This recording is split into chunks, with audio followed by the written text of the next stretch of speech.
Hola querido, estamos aquí de nuevo. El tema del santuario, como cualquier otro tema de la Biblia, hay que entenderlo en el contexto del gran conflicto entre Cristo y Satanás. Desde el inicio del conflicto, Satanás intentó arrebatar para sí la adoración y la obediencia de los seres creados. Acusó a Dios de ser injusto, de tener leyes que nadie podía cumplir. Prometió a sus seguidores que si lo apoyasen y lo adorasen, Él no les exigiría tanto como Dios les exigía. Bueno, en el cielo muchos le siguieron y en la tierra de alguna forma Lucifer también tuvo éxito con Adán y Eva. De otra forma el pecado no hubiera entrado a este mundo. Después de la caída de nuestros primeros padres, Dios colocó en práctica el plan de salvación, que como ya vimos está bosquejado en el ceremonial del santuario. En este estudio veremos que el día de la expiación del santuario de Israel no era sino una figura de la limpieza del santuario celestial. ¿Limpieza de qué? Del santuario celestial. Pero el santuario celestial necesita ser limpio. Claro. ¿De qué? De las acusaciones que el enemigo hizo a Jesús. Empezaremos diciendo que el tema de la purificación del santuario es presentado en Daniel 8 como respuesta a la aflicción de los seres creados delante del aparente triunfo del mal sobre el bien. Leamos lo que dice aquí Daniel 8, 9 al 14. De uno de ellos salió un cuerno pequeño que creció mucho hacia el sur, hacia el oriente y hacia la tierra gloriosa. Tan grande llegó a ser que desafió al ejército del cielo y hasta echó por tierra y pisoteó a parte de ese ejército y de las estrellas. Incluso desafió al príncipe de los ejércitos y por causa de él se suspendió el sacrificio continuo y se echó por tierra el lugar del santuario. Por causa del pecado del pueblo, le fue entregado el ejército junto con el continuo sacrificio y echó por tierra la verdad e hizo cuanto quiso y en todo prosperó. Entonces oí que uno de los santos hablaba y que otro de los santos le preguntaba: ¿hasta cuándo durará la visión del sacrificio continuo y del pecado desolador de permitir que el santuario y el ejército sean pisoteados? Y aquel dijo: hasta que hayan pasado 2300 tardes y mañanas, después de eso el santuario será purificado. Querido, el texto es grande, pero vamos a revisar un poco. Tendría que haber leído todo el capítulo, no lo voy a hacer. En los primeros versículos del capítulo 8, vemos a un carnero como símbolo de Medo-Persia y a un macho cabrío como símbolo de Grecia, y a un cuerno pequeño como símbolo de Roma papal.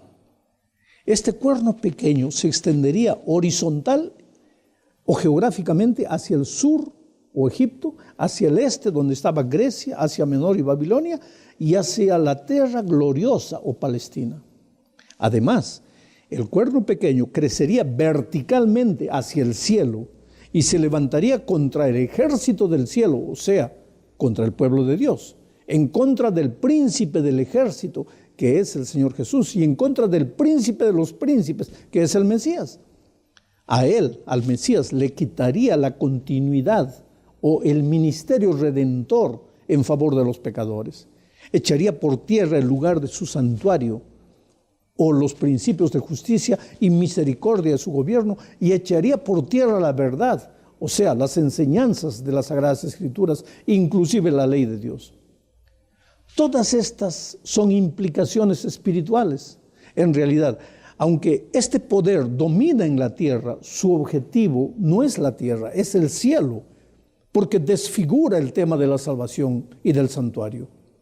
Es debido a esta situación que un ser santo, inconformado con esa situación, le pregunta al otro: ¿hasta cuándo las cosas van a continuar de esta manera?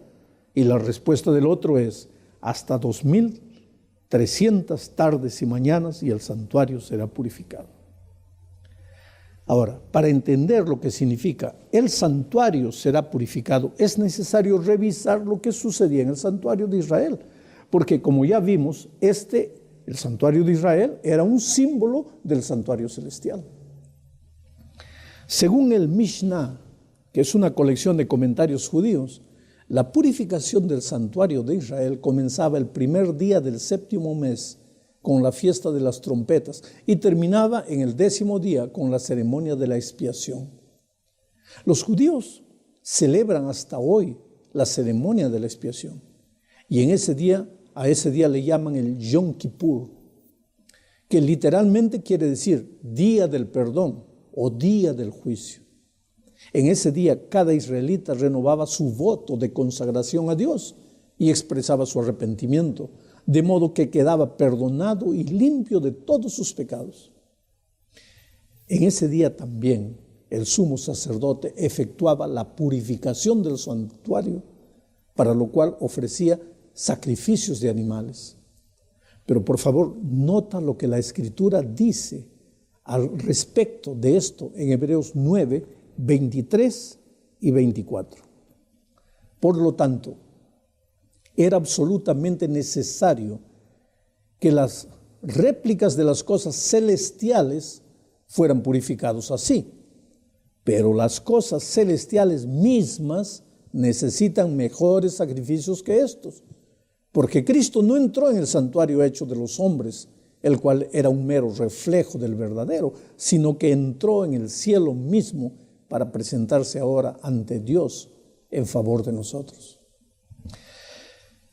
Mi querido amigo, si analizas con cuidado esta declaración, llegarás a la conclusión lógica de que existe un santuario en el cielo, del cual el santuario en la tierra, del santuario de Israel, era apenas una figura.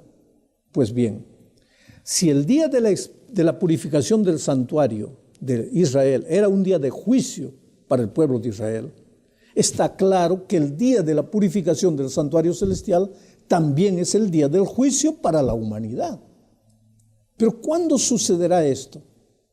Si descubrimos este dato, habremos encontrado la fecha del juicio del planeta en que vivimos.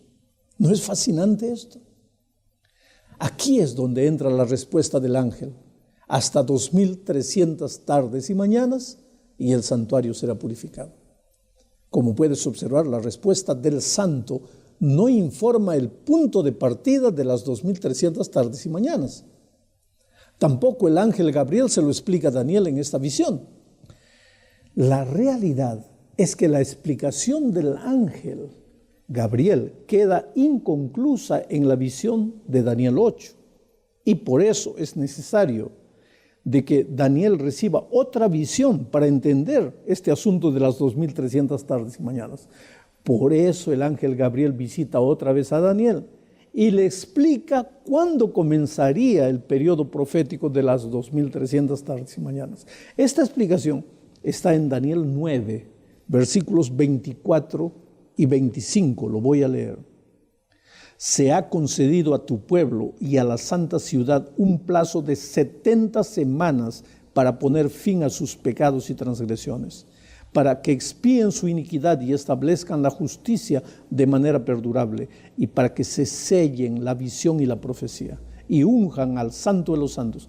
Así que debes saber y entender que desde que se emitió la orden para restaurar y edificar a Jerusalén, y hasta que llegue el Mesías príncipe, transcurrirán 7 semanas y 62 semanas más, y luego se volverá a reconstruir la plaza y la muralla. Mira, querido, en este texto encontramos que se ha concedido un plazo de 70 semanas para el pueblo de Israel. La pregunta es, ¿de dónde ha salido ese plazo? Sin lugar a dudas, de los 2300 días de la visión anterior. Luego, en Daniel 9, 25, encontramos que el ángel le indica a Daniel que el decreto para restaurar y edificar Jerusalén marcaría el principio de las 70 semanas, que a su vez marcaría el inicio de las 2300 tardes y mañanas. El decreto de la reconstrucción de Jerusalén se dio en el otoño del año 457 a.C. Ahora, si se toma esa fecha como el punto de partida de las 2300 tardes y mañanas, Entonces los 2300 días simbólicos o años literales llegarán hasta el otoño del año 1844 después de Cristo. Pero ¿qué significa la expresión el santuario será purificado? Primero tenemos que entender que el santuario que Daniel ve no puede ser el templo literal de Jerusalén, que ya había sido destruido el año 70 de nuestra era. La purificación de este templo tiene que ver con el tiempo del fin. El ángel le dijo a Daniel en el capítulo 8:14, debes entender, hijo de hombre, que la visión se refiere a los últimos tiempos, o sea, al tiempo del fin. Y el tiempo del fin, según la mayoría de los estudiosos de la Biblia, comenzó en 1798 después de Cristo y terminará pues con el fin completo, la exterminación del pecado. Por esta razón, el santuario que Daniel vio en visión tiene que referirse al santuario del cielo, que es el santuario que está activo en el tiempo del fin. El templo de Jerusalén ya no existe más.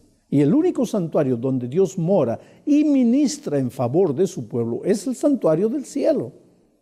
La epístola a los Hebreos fue especialmente escrita para explicar la transición de los ritos del santuario terrenal a la realidad de la vida y la muerte del Señor Jesús y su ministración en el santuario celestial. Pero, ¿en qué consiste la purificación del santuario del cielo? Bueno, para contestar esta pregunta, tenemos que investigar primero cuál es el significado de la palabra hebrea nisdak, que ha sido traducida como purificación. En algunas versiones castellanas se usa esta traducción. La palabra nisdak es el pasivo del verbo sadak. Este verbo hebreo, sadak, tiene varios significados y puede ser traducido como justificado, restaurado, salvado o vindicado. Isaías, por ejemplo, utilizó el verbo justificar, sadak, de manera paralela al tema de la salvación. En otras palabras, justificación es sinónimo de salvación. Entonces, la expresión el santuario será purificado podría significar que el santuario será puesto a salvo de los ataques del cuerno pequeño, esto es, de los ataques que el cuerno pequeño realizaría en contra del príncipe de los príncipes y del ejército del cielo, y contra el pueblo de Dios en la tierra, y contra el santuario o centro del gobierno de Dios y de la verdad. En otras palabras, el santuario donde Dios reside y ministra y el ejército que le sirve en la tierra finalmente serán puestos a salvo de todas las acciones insolentes y soberbias del cuerno pequeño y de la rebelión asoladora. La purificación o justificación del santuario es un proceso que vindicará al gobierno de Dios de las acusaciones del enemigo. Esa purificación, que no fue explicada en la visión de Daniel 8, tiene su explicación en Daniel 9, 24 al 27, y en la ceremonia, también en la ceremonia típica del día de la expiación que aparece descrita en Levítico 16. Recuerda que el sistema del santuario terrenal tenía la función de enseñar el plan de Dios con relación a la solución del problema del pecado. Querido, en Daniel 9, 24 al 27, se presenta la solución de Dios en la persona del Mesías o Cristo, que moriría en lugar del pecador para salvar a los seres humanos y vindicar o justificar el gobierno de Dios. Una vez que el Mesías murió en lugar del pecador y se cumplieron los 2300 años, se iniciaría el proceso de la purificación, o sea, el proceso de la justificación, o sea, el proceso del juicio en el santuario celestial. El proceso de la justificación del santuario se explica detalladamente en Levítico 16. El día en que se celebraba este proceso era el día y el evento más solemne de todo lo que se realizaba en el santuario terrenal y en la vida del pueblo de Israel. Era el día de la expiación. Este evento, en realidad, era el evento que garantizaba al pueblo de Israel la limpieza y el perdón y la salvación del pecado.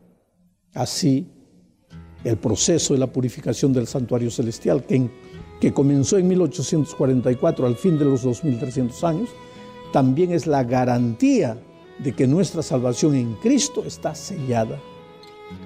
Pero nuestra salvación ya no fue sellada en la cruz. Sí, con relación a la parte de Dios, pero no con relación a nuestra parte. Porque nosotros necesitamos hoy aceptar esa salvación. Cristo murió en la cruz, pero ¿de qué me sirve si hoy yo no acepto la salvación? Ahora, si la acepté o no lo acepté, será determinado después del juicio, o sea, en el día de la purificación del santuario celestial. Por eso yo siempre digo, hoy es el día de buena nueva. Hoy es el día de salvación. Que Dios te bendiga.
Solace in the spread, peanut butter and jelly, they use the thoughts in my head.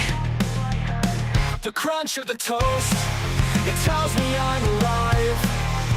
Swirling memories in the jam, sweetness I need to survive.